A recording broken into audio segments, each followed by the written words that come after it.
अचंभा तो होया पर चंगा भी लगा। चलो हुण महल्ले वाले जुड़ बैठन लग पे ने।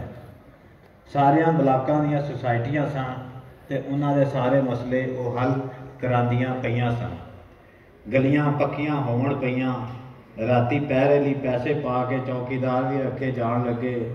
सीवरेज भी ठीक हो गए सन ते स्ट्रीट लाइटां लगन की उड़ीक सी। पर साढ़े बलाक के मंदे भाग इत्थे अजिहा कुछ भी नहीं सी। इलाके का पुराना पिंड साढ़े बलाक विच ही सी। आखण नूं तां शहरी स्कीम का हिस्सा सी, पर खाली प्लाटां दे छप्पड़ बने हुए सन ते पिंड दीयां सौड़ियां गलियां विच आटे दीयां चक्कियां ते रूह पिंजण दीयां मशीनां लगियां हुईयां सन।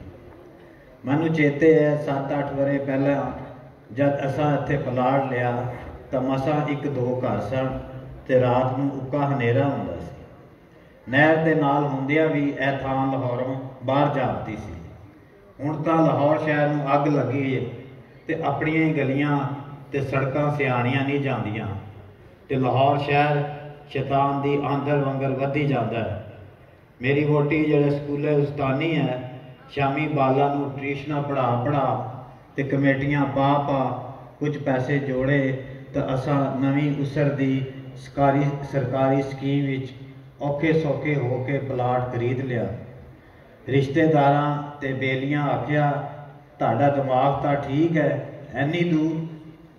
फिर जदों एक बैंक का बंदा वजीर आजम बनया तो उस कारां ते मकानां लई सौखियां किस्तां उत्ते कर्जे देने चोए तो असां अंगा साका तो कुछ पैसे उधार लै ते कुछ बैंक तो कर्जा लै 5 मरले के प्लाट उत्ते रहन जोगी थां छक लई। 2-4 वरियां विच अजिही अग लगी ते प्लाटां दे मुल इंज वधे कि मेरी वोटी रिश्तेदारां नूं माण नाल मिलण जुलण लगी। पर सारियां शहरी सहूलतां अजे नहीं आईयां सन। बड़ियां औकड़ां नाल अर्जियां पा सिफारिशां लभ वड्डियां दे मसा सीवरेज ठीक होया। नहीं तो खाली प्लाट विच सीवरेज का खड़ा पानी खड़ा होने नाल मकानां दीयां नीहां विच पानी जान लग पैना, जिस नाल फर्श बैठ जाते सन।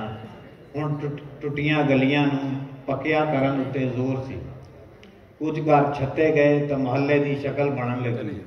1-2 स्ट्रीट लाइट दे